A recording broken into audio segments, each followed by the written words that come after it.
ایک جماعت آئی انگلینڈ سے. اس جماعت کے اندر جو امیر صاحب تھے وہ بہت بڑے ڈاکٹر تھے, سرجن تھے.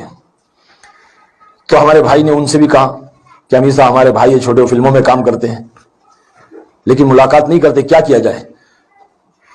تو امیر صاحب نے اپنا وزٹنگ کارڈ ہمارے بھائی کو دیا اور کہا کہ جا کے ان کو دینا اور کہنا کہ انگلینڈ سے جماعت آئی ہے, اس میں نوجوان بچے ہیں جو ان کی ساری فلمیں دیکھے ہیں اور ان کے فین ہیں, ان سے ملنا چاہتے ہیں.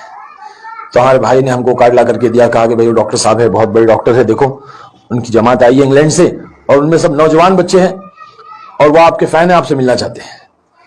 تو میں نے کہا کہ ٹھیک ہے انشاءاللہ ملاقات کریں گے. تو ایک وقت طے ہوا, امیر صاحب ہمارے بھائی اور کچھ ساتھی آئے.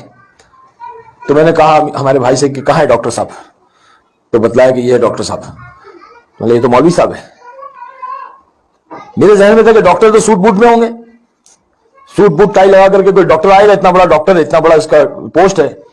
تو کہنے لگے کہ نہیں یہی ڈاکٹر صاحب جو ہے یہی ہے اور یہ سنت لباس میں سنت طریقے میں آئے ہیں. تو بڑا متاثر ہوا میں کہ اچھا ڈاکٹر بھی ایسے رہتے ہیں. بولے ہاں. پھر انہوں نے 1 گھنٹے مجھ سے انگریزی میں انگلش میں جو ہے بات کی, کیونکہ ان کو ہندی نہیں آتی تھی, تو انگلش میں انہوں نے مجھ سے بات کی, میں بہت متاثر ہوا. پھر اس کے بعد میں انہوں نے میری تشکیل کی, کہا کہ بھئی آپ مرکز میں ہمارے ساتھیوں سے ملنے کے لیے آ جائیں. ہفتے کے دن جو ہے وہ وہاں کا اجتماع کا دن تھا, تو کہا کہ ہمارے ساتھیوں سے ملنے, نوجوان بچے آپ سے ملنے کے لیے بڑے منتظر ہیں, آپ کو بہت چاہتے ہیں, آپ کے فین ہیں, آپ آ جائیں. تو میں نے کہا کہ ٹھیک ہے میں آ جاؤں گا. میں چلا گیا. تو جیسے ہی میں مسجد میں گیا تو بچے سب لوگ میرے پیچھے, راکی آ گیا, راکی آ گیا, کیونکہ اس وقت بڑی شہرت تھی اور وہ جیسے ایک نام مل گیا تھا, جو فلم میں نام تھا راکی وہی نام پڑ گیا تھا. تو میں جو ہے وہاں پہ گیا مسجد میں, تو ایک کمرے میں مجھے لے آ کر کے بیٹھا دیا. تو وہاں پہ بات ہو رہی تھی, میں سن رہا تھا. وہ ساتھی کہہ رہے تھے کہ اللہ نے دین میں کامیابی رکھی ہے. اور مجھے نہیں معلوم تھا دین کس کو کہتے ہیں, میں سمجھنے لگا کہ دین مطلب دن اور رات. تو میں نے سوچا کہ یار یہ کہہ رہے دن میں کامیابی ہوتی ہے, ہمارے وہاں تو رات میں کامیابی ہوتی ہے, موج مستی تو رات میں ہوتی ہے فلم انڈسٹری میں. تو خیر سمجھ میں تو آئی نہیں, بات ساری اوپر سے چلے گئی. پھر جو ہے میں نے بات سنی کے بعد میں سارے نوجوان بچے آئے, مجھ سے ملاقات کی, مسافے کیے. بہت نورانی چہرے تھے ان کے ماشاءاللہ, صافہ بانا ہوئے تھے, چہرے پہ داڑھی تھی, خوبصورت ایک دم پیارے پیارے چہرے. بڑا میں مل کر کے خوش ہوا ان لوگوں سے. پھر ان لوگوں نے مجھ سے درخواست کی کہ آپ ہمارے ساتھ کھانا کھا لیں. تو میں پہلی بار مسجد میں ان لوگ کے ساتھ میں جو کھانا کھانے بیٹھا تو سیدھا سادہ سا کھانا تھا. تو میں اکثر کہتا ہوں کہ وہ تبلیغ کی دال نے حرام کی بریانی چھوڑا دی. تو وہ دال میں اتنی لذت تھی, اتنی کشش تھی, اتنا مزہ آیا. پھر میں نے دیکھا کہ کچھ نوجوان بچے سنت طریقے سے بیٹھے ہوئے تھے, اکڑو طریقہ جو ہوتا ہے, 2 زانوں ایسے بیٹھتے ہیں نا. تو میں نے پوچھا یہ ایسے کیوں بیٹھ کے کھانا کھا رہے ہیں؟ تو بولے سنت طریقہ ہے, اللہ کے نبی کے طریقے میں بڑی کشش ہوتی ہے. تو وہ کشش میرے دل کو اثر کری. میں نے بولا یہ ایسے کیوں بیٹھ کے کھانا کھا رہے ہیں؟ تو بولے یہ جو ہے سنت طریقہ, اللہ کے نبی اس طرح سے بیٹھ کر کے کھانا کھایا کرتے.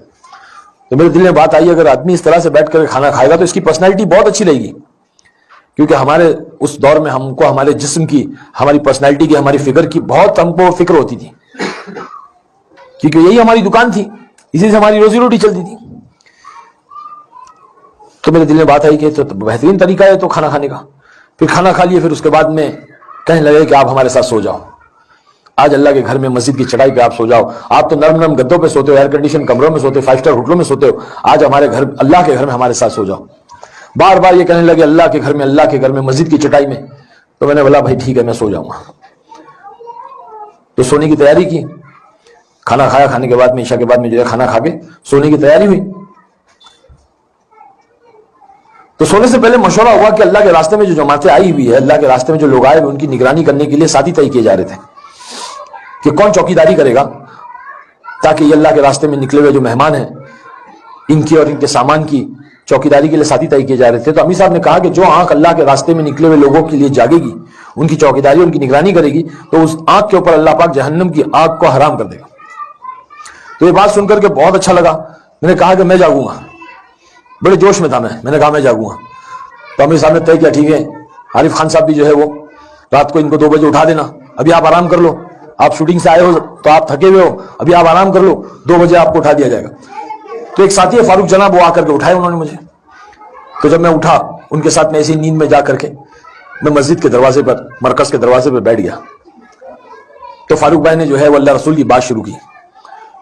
تو میرے دل میں خیال آیا کہ عارف خان تو اتنا بڑا اسٹار بن گیا ہے, فلم ایکٹر ہو گیا ہے, اور اللہ کے گھر کی چوکٹ پہ بیٹھ کر کے چوکیداری کر رہا ہے. اگر اللہ تجھے کتا بنا دیتا اور کسی کے گھر کا چوکیدار بنا لیتا تو کیا کرتا؟ تو میرے دل میں گھبراہٹ سی پیدا ہونے لگی, اور میں ڈر کے جو ہے سوچ رہا تھا. اتنے میں مجھے رونے کی آواز آئی. تو میں نے دیکھا کہ پہلی صف میں کوئی لوگ رات کو تہجد میں رو رہے ہیں, بل بلا کے رو رہے ہیں, دہاڑے مار مار کے رو رہے ہیں. تو میں نے فاروق جناب سے کہا کہ فاروق بھائی یہ کیا بات ہے, کیوں رو رہے ہیں اس طرح سے, ان کو کیا پریشانی, ان کو کیا تکلیف ہے؟ تو فاروق جناب کہنے لگے کہ یہی تو کام ہے. ہمارے مولانا یونس صاحب رحمۃ اللہ علیہ پونا کے, انہوں نے اس دھارواڑ میں بڑی محنت کی ہے, بلکہ پورے مہاراشٹر میں محنت کی ہے, پورے کوکن پٹے میں محنت کی ہے. بہت بڑے اللہ والے تھے, میرا وقت ان کے ساتھ لگا ہے. تو مولانا اکثر اپنے بیان میں کہتے تھے کہ کہاں ملیں گے ایسے نوکر, کہاں ملیں گے ایسے غلام, کہاں ملیں گے ایسے خادم جو اپنا لگاتے ہیں, اپنا کھپاتے ہیں, اپنا لٹاتے, اور پھر راتوں کو اٹھ کر کے کہتے ہیں کہ اللہ معاف کر دے, اے اللہ معاف کر دے, جیسا کرنا تھا ویسے نہیں کیا. بس وہ چیز میں نے دیکھی وہاں پہ کہ لوگ راتوں کو اٹھ کر کے رو رہے ہیں, اللہ جیسا کرنا تھا ویسے نہیں کیا, اے اللہ معاف کر دے. تو میں بڑا پریشان ہوا. میں بولا یہ کیا ماجرا ہے, آج کوئی کسی کے لیے نہیں روتا ہے. سگی ماں اور سگا باپ جو ہے وہ راتوں کو سوتے ہیں, رات تو رات, دن میں بھی نہیں کو روتا ہے اپنی اولاد کے لیے, کوئی فکر نہیں کرتا اپنی سگی اولاد کے لیے. سگی ماں اپنی سگی اولاد کے لیے اتنا نہیں روتی ہے کہ اللہ تو اس کو ہدایت دے دے, اللہ میرے بچے کو نیک صالح بنا دے, دین کا دائی بنا دے, دیندار بنا دے, اللہ معاف کرے. آج کوئی نہیں فکر کرتا اس بات کی, اور یہ دنیا کے لیے رو رہے ہیں, انسانیت کے لیے رو رہے ہیں. تو بڑا تعجب ہوا, بڑا دکھ ہوا. میں اٹھ کر کے گیا, میں نے وضو کیا, اور میں نے پہلی بار تہجد کی 2 رکعت نماز پڑھی. نماز تو آتی نہیں تھی پڑھنے کے لیے صحیح ڈھنگ سے, بس نماز پڑھ لی اور اللہ سے دعا کی, اللہ اگر یہ سچے ہیں, ان کا رونا سچا ہے, ان کا یہ کام سچا ہے, اللہ تو جانتا ہے میں تو گنہگار ہوں, تو مجھے ہدایت دے دے اور ان کے ساتھ مجھے جوڑ دے. بس وہ وقت جو تھا وہ ہدایت کا وقت تھا. وہ کہتے ہیں نا کہ اللہ پاک جب ہدایت دینا چاہتا ہے تو ذرا نواز ہے, اس کو بندے کی ایک ادا, ایک بات پسند آ جاتی ہے تو اللہ قبول کر لیتا ہے. تو مجھے لگتا ہے کہ جب میں 2 رکعت پڑھ کے اللہ سے میں نے دعا کی تو اللہ نے مجھے قبول کر لیا, اور اس کے بعد میں جا کر کے سو گیا, اور سونے کے بعد میں اللہ نے وہ نیند نصیب کی, وہ نیند نصیب کی جو مجھے زندگی میں کبھی ویسی نیند نہیں ملی. وہ سکون کی نیند اللہ کے گھر کی چٹائی میں اللہ نے نصیب کی, جو مجھے بڑی بڑی 5 اسٹار ہوٹلوں میں اور جو ہے مجھے نرم نرم گدوں میں وہ نیند نہیں ملی تھی.